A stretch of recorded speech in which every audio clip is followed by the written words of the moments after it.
computer.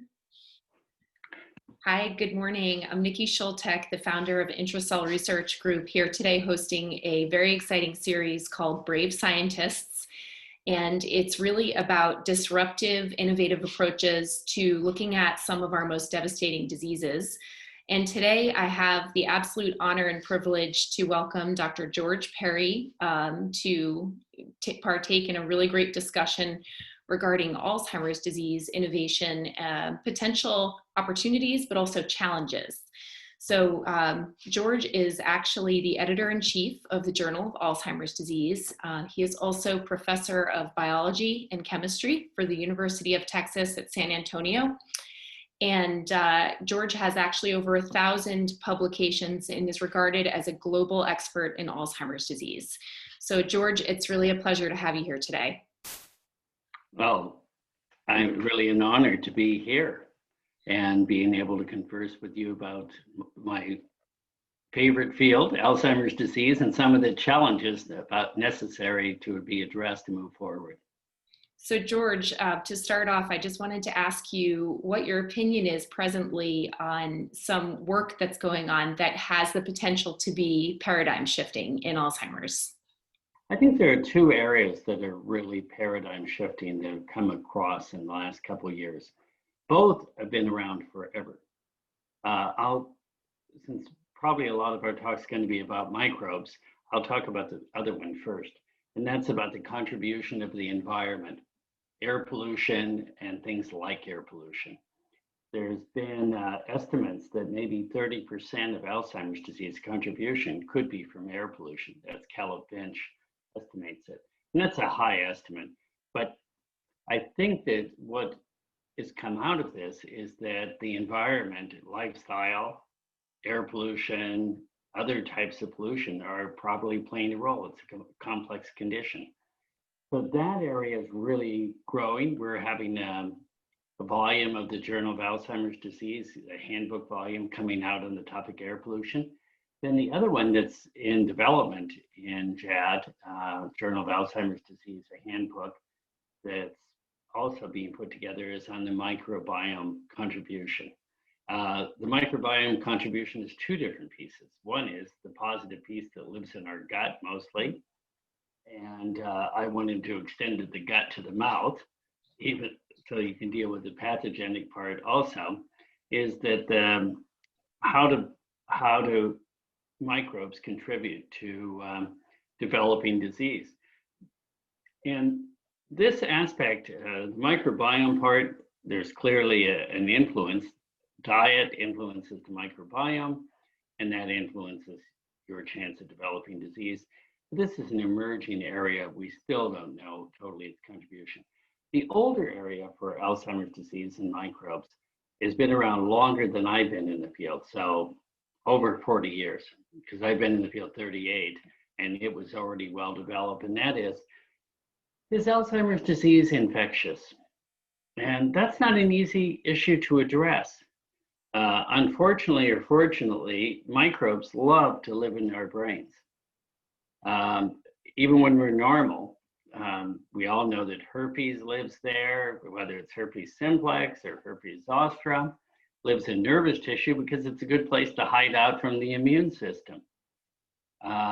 You have the primary infection, which you can see, and then afterwards it goes dormant, living in nerves.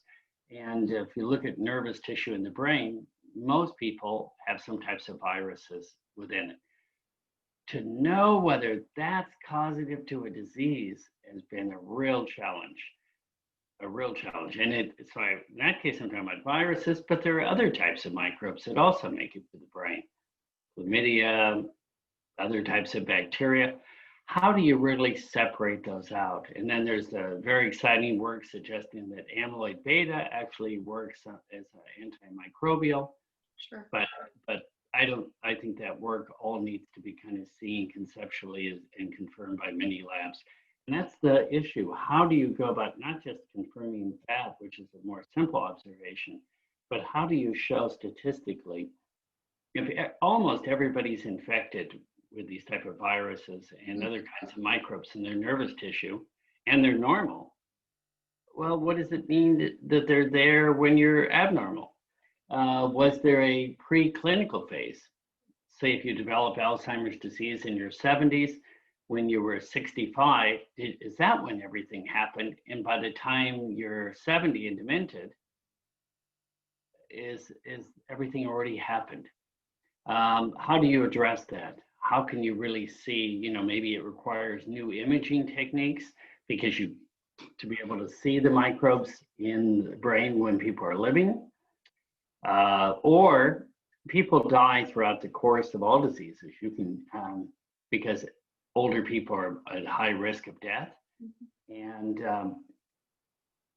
but those questions haven't been addressed, and that's going to require a lot of work, a lot of survey of people, additional techniques for sequencing, knowing that it's a real contribution. I know those efforts are ongoing right now. Some of them will establish that the microbes are not there. That's one way to know that they're not involved. Of course, well, I can't say that even, because you always have this issue, were they there 5 years ago? When the people were in mild cognitive impairment or actually quite normal. And that's when a lot of the damage occurred. The other part that has not been developed for Alzheimer's disease is the concept of when in the disease actually everything's happening. When is the degeneration occurring? We actually know from studies that were done in the late 70s, early 80s by Bob Terry and others, that neuronal death is not correlated with anything. People have shrinkage of brain, loss of neurons, but that is not correlated at a population level with anything. What is probably is, Bob Terry suggested the correlation was with synapses, but it's probably more complex than that. When people have looked at synapse loss, it's actually, that's the connection between neurons. The synapse changes are relatively minor, but there are changes. What they measured were changes in the synaptic vesicles, and those are quite striking. So there is a change in connection, which actually means if that's the case, that they could be restored if you could reverse the disease. In other words, it's not a permanent, it's probably not a permanent change, because synapses are being lost and gained all the time. Trillions are lost and gained every day because it's part of learning. It's part of progression of your brain as you live. Yeah, that makes sense.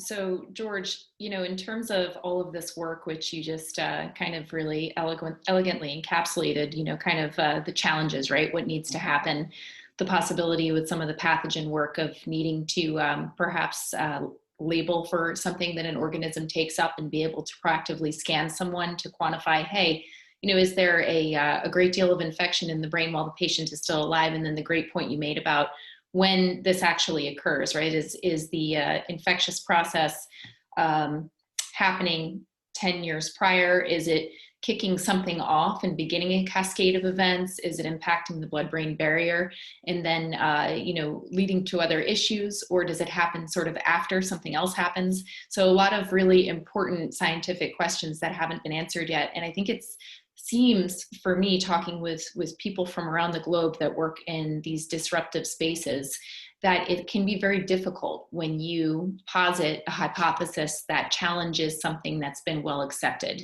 Can you speak a little bit to that in your experience, some of the challenges that may be faced? Yeah. Yes, I will. Before I do that, I want to say something.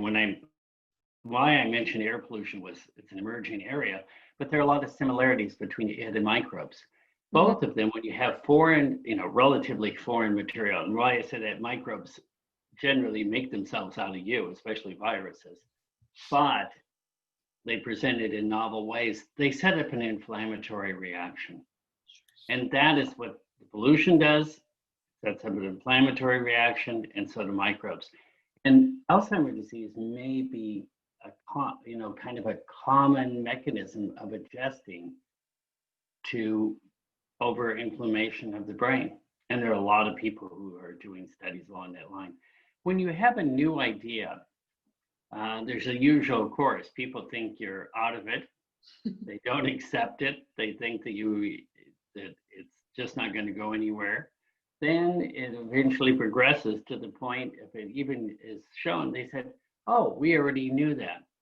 And so in the case of Alzheimer's disease, there's been one theory and a modification of it that has dominated the field for the last, well, 30 years at least. And that's the amyloid beta idea. And I want to outline that it's changed through time, but I want to outline what are the key points, because I do think amyloid beta is a critical element in Alzheimer's disease and critical to understand. So the research in that topic is important, but that wasn't what was pushed in terms of the amyloid beta cascade idea, because it pushed causality. And causality is a difficult concept to understand. So where that comes from is that the amyloid beta is genetically linked to Alzheimer's disease.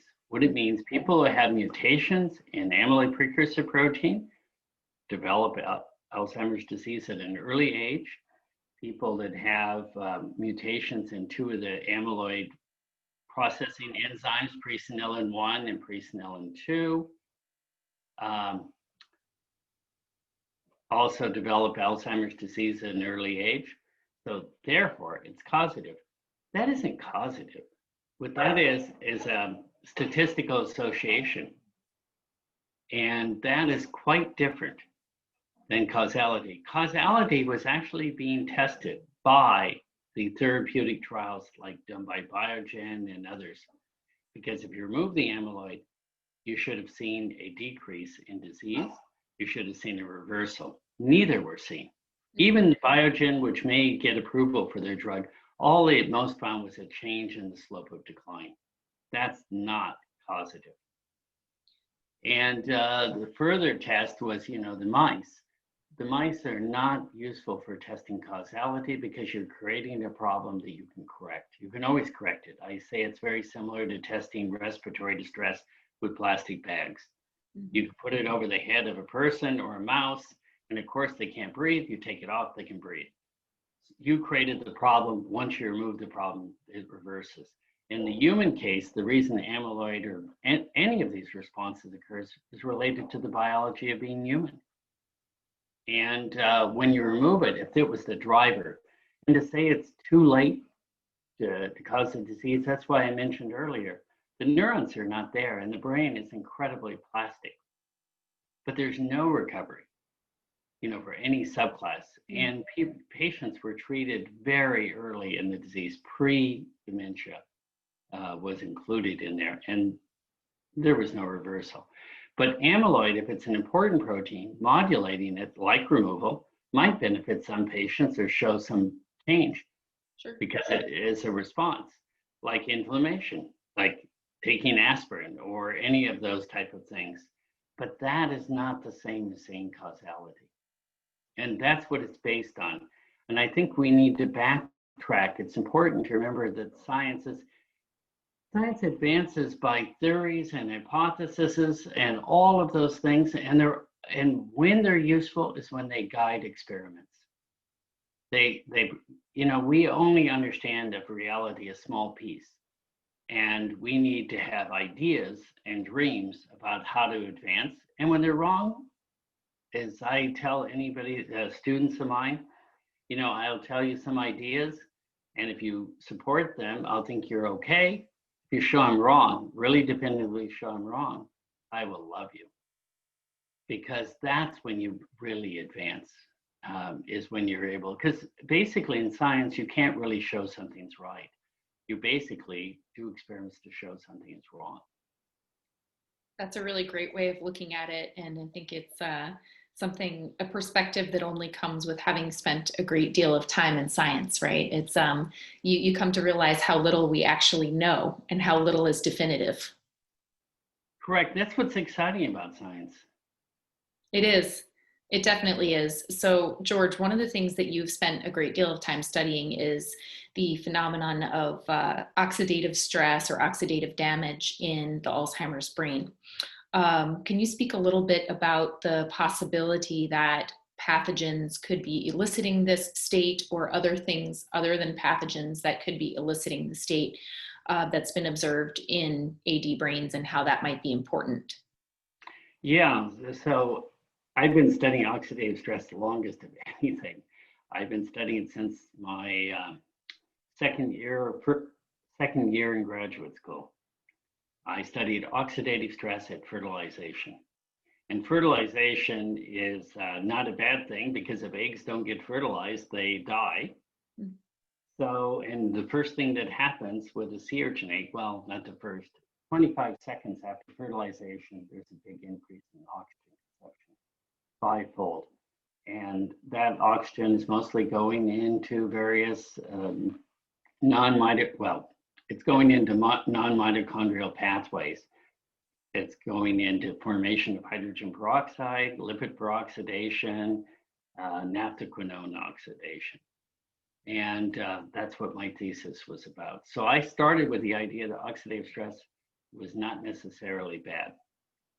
In the late 80s, I started my studies in Alzheimer's disease looking at oxidative stress, and I started with a more simplistic view that the oxidative stress would be associated with the lesions, because that's why I thought they were insoluble.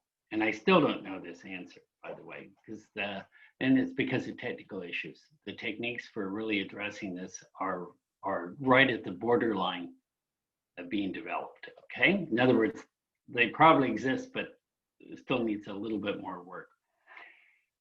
So we thought that that was going to be the dominant change, that there would be this protein cross-linking, and that would be it, and it'd be just important in stabilizing lesions. And that's what we published in the mid-90s.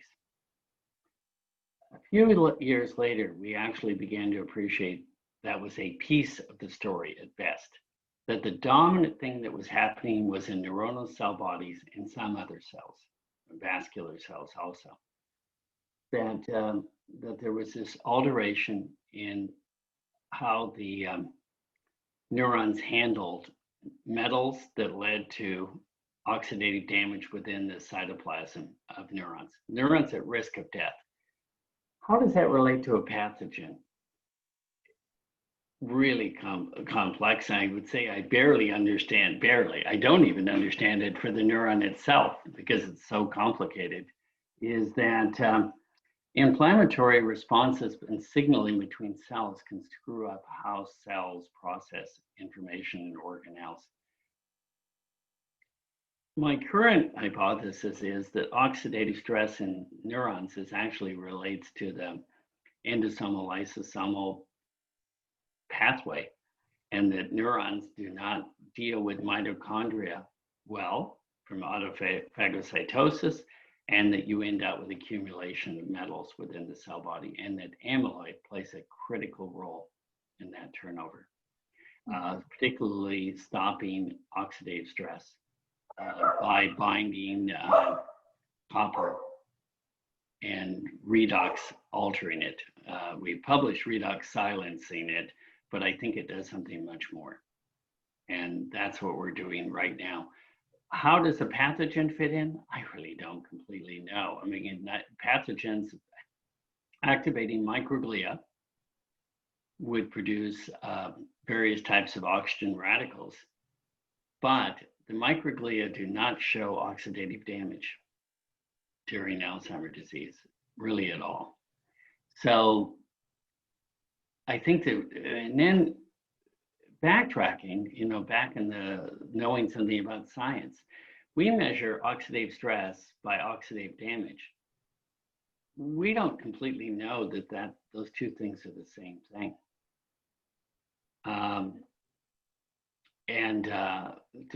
That's what I'm trying to understand right now is oxidative stress the same thing as oxidative? Because the old idea about oxidative stress, it's an imbalance between oxygen removal, radical removal, and production, so that it's at a homeostatic level. But that idea was developed mostly by chemists who don't understand biology. And because the key thing about biology, it's always in balance. When you're out of balance, a phenomena happens. It's called death. If your cell becomes out of balance, it dies by apoptosis. If it's you as an organism, you become diseased and probably die until you reach some sort of steady state. And therefore, if you view oxidative stress in that sense, you know that the cell's always in balance, but the balance may not be the same. And that's what we observe in Alzheimer's disease. Yeah, there's this oxidative damage that's very pronounced, highest during the earliest phase of the disease, actually decreases back to normal levels late in the disease. And that during that time, there's an induction of tons of antioxidant responses.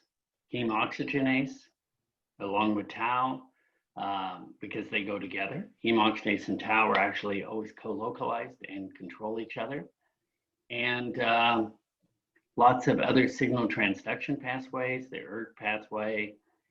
Metabolism essentially completely changes during that period because there's induction of the pentose phosphate pathway, which is a glucose utilization pathway that produces reducing power for antioxidant defenses. So it's competing with glucose otherwise that's producing energy. So there's a big change in these cells that we think actually makes them invulnerable to death. So there's another version. You know, people ask, neurons die during Alzheimer's disease. I actually have the opposite idea. Isn't it amazing that they live for 20 years screwed up beyond belief?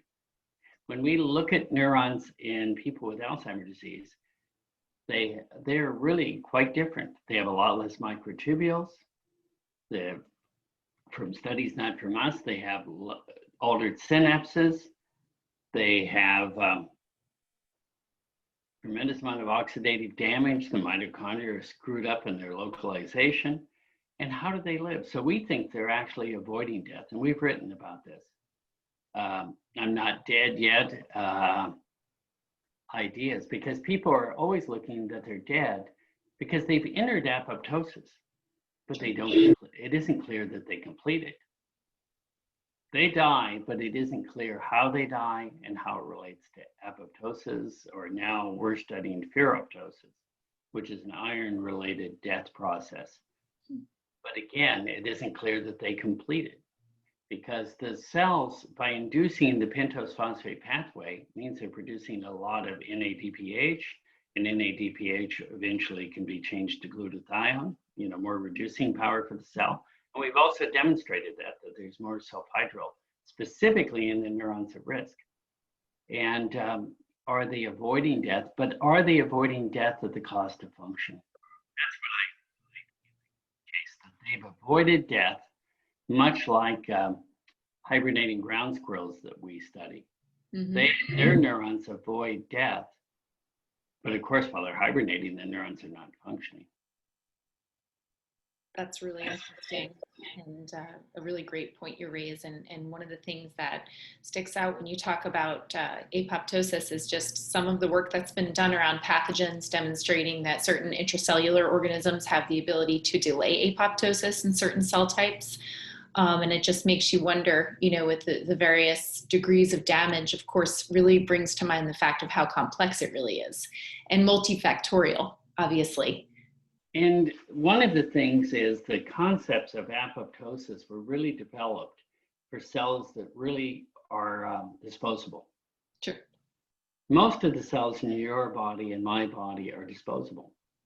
By that, I mean that you can put another cell in its place and it really doesn't make a difference. I mean, the skin is doing that all the time by sloughing off dead cells. Your liver, you could cut off part of your liver and it would regenerate the other part back.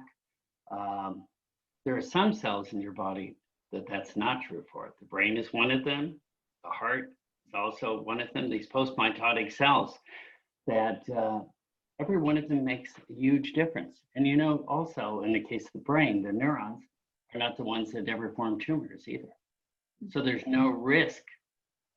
So the big risk when you have cells in your body is that something screws up. Every time your cells divide, there's a chance that it's not perfect. You learn about it in school as if everything's perfect.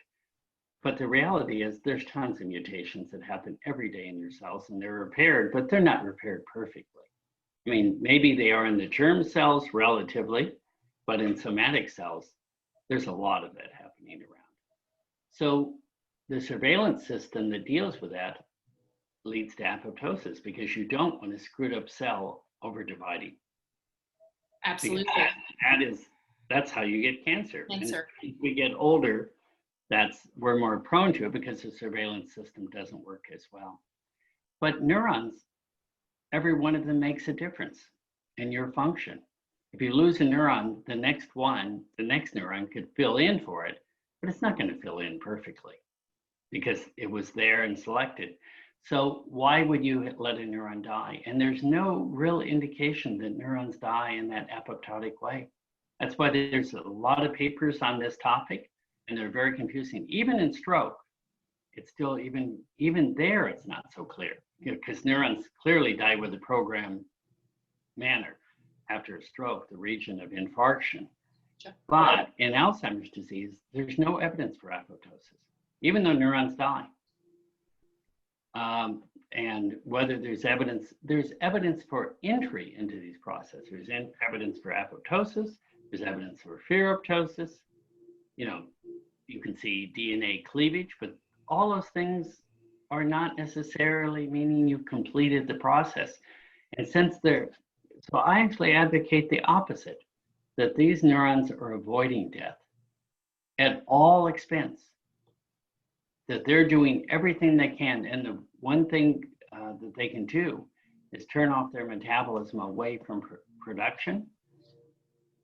And why do they do this? Because this is probably a program that we have in our own body. Remember, most genetic selection is occurring in pre-reproductive phase. So it's more about getting hit in the head, having minor ischemic events, and you get better. The one thing you never get better of is aging.